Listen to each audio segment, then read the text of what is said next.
Welcome to Numbers Don't Lie. Everyone in your league has access to the same players. The difference is you're watching this and they're not. Let's make that count with our waiver wire ads and buy low and sell high targets for week 9. The smartest move you'll make all week costs you nothing. Here's who to grab from the waiver wire. Spencer the other way again. Landale. First up, Jock Landale. If you were paying attention in October and November, you already know the script. Zach Edey goes down, Landale gets minutes, and Landale produces. This is now a recurring series with season 2 airing for another 4 weeks. In 14 games without Edey, Landale has averaged 25 minutes, 10.5 points, and 5.7 rebounds on 55.9% from the field. This isn't a long-term hold. Jock Landale is the fantasy equivalent of a rental car. It gets you to where you need to go. It's nothing special, but hey, at least it starts. Grab him, ride the wave, drop him when Edey's back. Simple.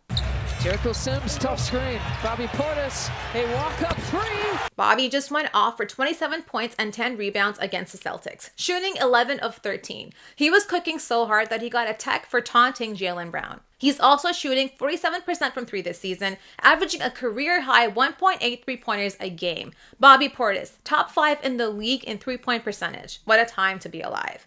The catch, he's only worth rostering when Giannis sits. In those 9 games without Giannis, Portis has averaged 16.7 points, 6.6 rebounds, and 2.3 three-point makes. Add him now. Rebound to Rollins, ahead to Porter Jr. Isaiah Stewart's coach J.B. Bickerstaff said, and I quote, "He's the best defensive center in the league, and it's not close." Bold claim when Wemby is out there looking like a human skyscraper with arms. How he's playing defensively. There's a touch for Walsh. Jordan Walsh has gone from 138th overall to putting up top 40 value in 2 weeks, and he's still available in 80% of Yahoo leagues. This guy averaged 1.6 points per game over his first 2 NBA seasons, and now he's dropping 15 a night and shooting 77% from the field over his last 6 games. Austin Reeves said he plays hard as crap every single possession and could be one of the best defenders in the league for years to come. That's from an opponent. Respect. Here's the headline stat. 3 steals per game over the last week. The man is farming defensive stats like it's a video game. He guarded Donovan Mitchell for 43 possessions and held him to 4 points on 2 of 8 shooting.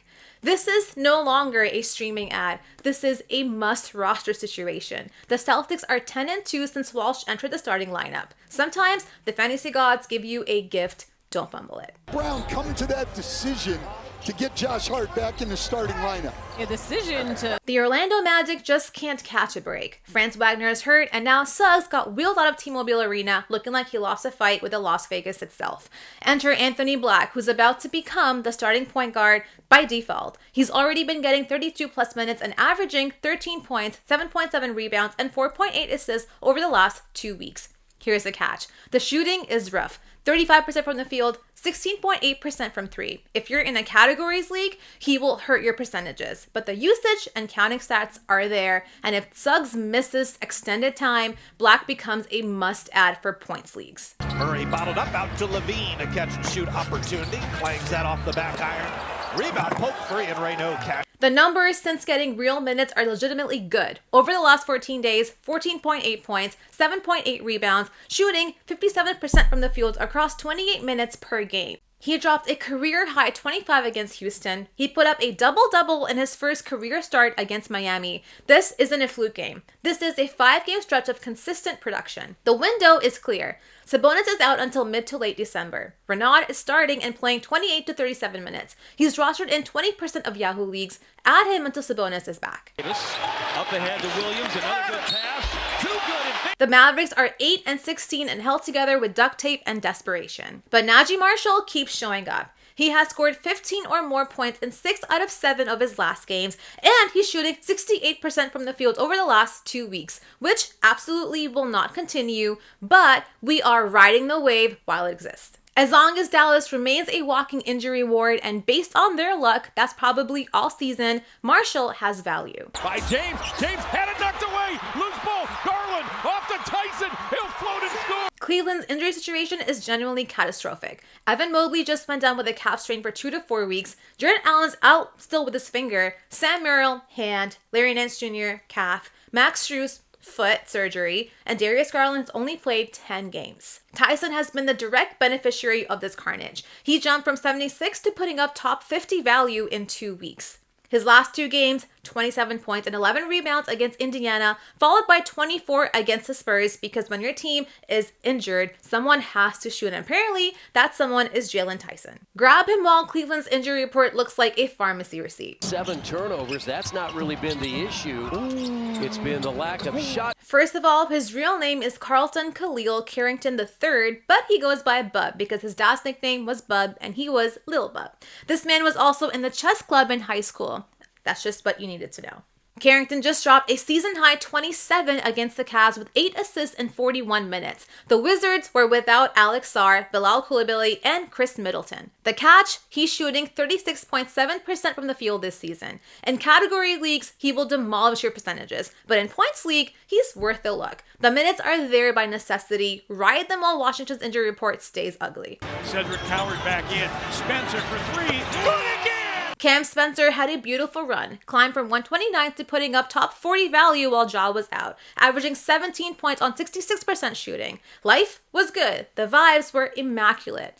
Then, Ja came back Friday and everything got complicated. Spencer still played 25 minutes and dropped 20 points on perfect shooting, but that was with Morant on a minutes restriction. Him, dug at the ball, a wide open Wells 3. Yes! This second-year wing has been scorching hot, averaging 18.7 points over his last 6 games on 64% from the field and 58% from 3. He had a 25-point explosion against Pelicans, shooting 9 of 11. Even with Ja Morant back, Wells still logged 32 minutes and dropped 19. The Grizzlies love him. Coach Lozano has been praising his development into making instant decisions, pass, shoot, or drive, and the results show. Memphis is still missing a ton of guys, but Wells has earned his spot regardless of who's healthy. This isn't just an injury opportunity anymore. This is a guy who's proved he belongs. Only played 10 minutes, but to get him involved, and you can practice and play. Let me be clear. Marcus Smart dropping 26 against the Spurs was an outlier. That's not who he is. Before that game, he was averaging 10 points on 43% shooting. He's a defense-first veteran who happened to get nuclear for one night. That said, Austin Reeves just went down with a calf strain and will miss at least a week. His value remains steals-based with a random scoring upside. Just don't expect another 26-point game. He will hurt your percentages and make you question your choices, but he'll get you 1.6 steals doing it. Now to Wolf. Wolf with a runway and a throwdown. Yale to Michigan to the Nets, and now he's averaging 13.5 points on 49% shooting over his last 6 games while shooting 50% from 3. The 7-footer posterized Miles Bridges so hard that it became the best moment of the Nets season. Brooklyn has absolutely no incentive to limit Wolf's minutes. Losing is the goal. According to fans and teammates, his passing is Jokic-like, which is either high praise or extreme delusion. Either way, he's getting 25 plus minutes on a team that does not care about winning. In deeper leagues, that's valuable. Buy low, the art of profiting off of another manager's emotional breakdown. Somewhere in your league right now, there's someone staring at their phone watching their 3rd round pick shoot 36% from the field, and they're one bad game away from doing something stupid. Be the person they do something stupid with. The job at the line to give the Blazers a lead. Jimmy Butler up the floor, into the paint, squeezes. All right, let's talk about buying low on Jimmy Butler because his owner is watching a 119 spot ranking drop and wondering if they should panic. Here are the numbers. Butler is ranked 38th overall on the season. Solid, but over the last 14 days, 157th. That's the buy window right there. So what happened? Before December 2nd, he was averaging 21.3 points, 5.8 rebounds, 5.2 assists, and 1.6 steals per game across 19 games. That's elite multi-category production. Then he tweaked his knee against OKC, and since then, 13.3 points, 6.3 rebounds, 4 assists, and just 1 steal over his last 3 games. This is not a guy who forgot how to play basketball. This is a guy managing a knee issue. If you can manage a handful of missed games between now and the end of the season, offer a trade for Butler. 1-point lead. Incredible. Now let's talk about buying low on Kobe White because this man's fantasy value has cratered. He's shooting 42.7% from the field this season and 29.9%, let's say 30% from 3. For a guy who shot 37% from deep last year, that's not a slump, that's a crisis. His last 14 days, he's ranked 310th in fantasy, 310th. That's I should drop him territory. And yet, this is where things get interesting. He's still putting up 21.9 points per game. How? Free throws. White is getting to the line at a career high rate, taking 8.1 attempts per game where he used to take 4. The aggression is there, the shot just isn't falling. So why buy? First, the three-point shooting. Maybe not to 37%, but this is a career 37% shooter. His steal rate is half of what it was last season, and he's yet to register a block. Here's the move. Offer a streaming tier player having a hot week. Someone ranked in the 80s or 90s who's riding an unsustainable heater. White's owner will look at the rankings, see that their guy is outside the top 170, and convince themselves it's time to part ways. Just be patient. This one might need a few weeks to normalize. Sell high, the segment where we discuss the players who are currently lying to you. These guys are putting up numbers they have no business putting up, and somewhere in your league is a manager who believes it's real. It's your job to find that person and make a trade before their value drops. I appreciate that, Coach. There's a take from Kevin Porter Jr. Here's the stitch. Kevin Porter Jr. is currently ranked 6th in per game rankings so far this season. 6th, as in top 10. He's shooting 59.4% from 3 this season on 5.3 attempts per game. You know what he shot last season? 30.9. He's also shooting over 10% better from the field. In what universe does this continue? It's not a shooting improvement. It's a statistical anomaly that will correct itself. His usage rate has been over 35% in some games. He's not playing like a role player. He's playing like a first option because he is the first option. But 17 shots per game are gonna go back to Giannis when he returns. Offer KPG for a proven top 50 guy who's underperforming. You're trading a 7-game heater for a full season of production. As the seasons progress. Good back door.